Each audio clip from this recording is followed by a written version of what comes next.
सुबुधरो माखा वॾींदा हालत सुबुधरो लग गोठ सूमर सोलंकी जे रहवासियुनि सोलंकी बिरादरी जे माण्हुनि शमशेर, गुलशेर, अलीशेर, दिलशेर, बहराम, अजीजुल्ला, इमदाद, शौकत, खैर मोहम्मद सोलंकी ऐं ॿियनि ॻोठाणनि तालका प्रेस क्लब सुबुधरो पहुची एहतजाज कयो। ॻोठाणनि दाईंदे चयो त ॻोठ जा छुड़वाग आज़िर सोलंकी ऐं नादिर सोलंकी ॻोठ में चोरियूं करे रहिया आहिनि। हिननि असांजा केतिराई दफ़ा दुकान जी चोरी, बल्ब, बोर्ड, कुकड़, छेला, कबूतर चोरी कया आहिनि। असां सबुर कंदा रहियासीं, मजबूर थी संदन वॾनि खे दांह ॾिनी। इन ॻाल्हि तां मचिरजी असद सोलंकी, नादिर सोलंकी, रिज़वान, एहसान सोलंकी ऐं ॿिया असां मथां फायरिंग कनि था। शमशीर सोलंकी खे धकाणी ज़ख़्मी कयो। अॼु ॾींहुं ॾिठे जो शमशीर सोलंकी जी भेण जे घर में गिड़ी इन जी भेण खे धका हया ऐं फायरिंग कई त तुंहिंजा ॿाहिरि किथे आहिनि, इन्हनि खे असां अॼु न छॾींदासूं, क़त्ल कंदासूं। जेका मौज़ाना तौर बची वई सुबुधरो पुलिस वटि दायूं आहे, जेका चकर काटे मोटी अचे थी।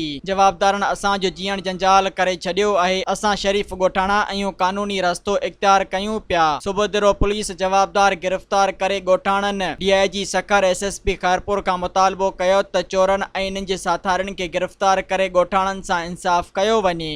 सब्सक्राइब कयो अवामी न्यूज़ HD खे ऐं ताज़ा तरीन ख़बरुनि लाइ ॾिसंदा रहो अवामी न्यूज़ HD।